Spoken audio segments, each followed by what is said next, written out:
நம் ஆண்டவர் இயேசு கிறிஸ்துவின் நாமத்தினால் மகிழ்ச்சியும் சமாதானமும் நம் அனைவரோடும் இருப்பதாக. ரோமையர் 15:1-7 முடிய. மனவலிமை கொண்டவர்களாகிய நாம் வலுவற்றவர்களின் குறைபாடுகளை தாங்கிக் கொள்ள கடமைப்பட்டிருக்கிறோம். நமக்கு உகந்ததையே தேடலாகாது.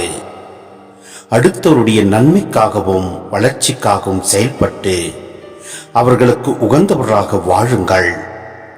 கிறிஸ்துவும் தமக்கு உகந்ததை தேடவில்லை. உம்மை பழித்து பேசினவர்களின் பழி சொற்கள் என் மீது விழுந்தன என்று மறைநூலில் எழுதியுள்ளது அல்லவா? முற்காலத்தில் எழுதப்பட்டவை அனைத்தும் நமக்கு அறிவுரையாகவே எழுதப்பட்டன. மறைநூல் தரும் மன உறுதியினாலும் ஊக்கத்தினாலும் நமக்கு எதிர்நோக்கு உண்டாகிறது. கிறிஸ்து இயேசுவின் முன் மாதிரிக்கேற்ப நீங்கள் ஒரே மனதினராய் இருக்குமாறு மன உறுதியையும் ஊக்கத்தையும் தரும் கடவுள் உங்களுக்கு அருள் புரிவாராக.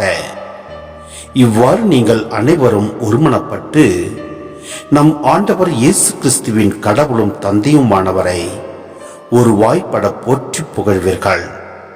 ஆகையால் கிறிஸ்து உங்களை ஏற்றுக்கொண்டது போல நீங்களும் ஒருவரை ஒருவர் ஏற்றுக்கொள்ளுங்கள். அப்போது கடவுளை பெருமைப்படுத்துவீர்கள். என் கருத்து இதுவே.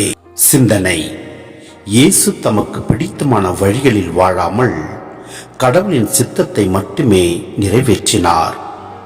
கடவுளை பழித்தவர்களின் நிந்தனைகள் அனைத்தும் அவர் மீதே விழுந்தன. அவைகளை அவர் அன்போடு ஏற்றுக்கொண்டார். இந்த பகுதி பழைய ஏற்பாட்டில் உள்ள திருப்படல்கள் 69:9 மேற்கோளாகும். இறைமகன் இயேசு மனிதர்களின் பலவீனங்களை சுமந்து மற்றவர்களுக்காக வாழ்ந்து காட்டியுள்ளார். நமக்குள்ள பாடம் என்னவெனில், விசுவாசத்தில் பலமானவர்கள் பலவீனமானவர்களின் குறைகளை பொறுத்து கொள்ள வேண்டும். நாமும் நம்மை பற்றி மட்டும் கவலைப்படாமல் மற்றவர்களின் நன்மையை நாடி நடக்க வேண்டும். எனவே நாம் ஒருவருக்கொருவர் அன்பு கொண்டு மற்றவர்களின் நன்மையை நாடி தேடுவோம். எல்லாம் வல்ல இறைவன் நம்மை நிறைவாய் ஆசீர்வதிப்பார். ஆமென்.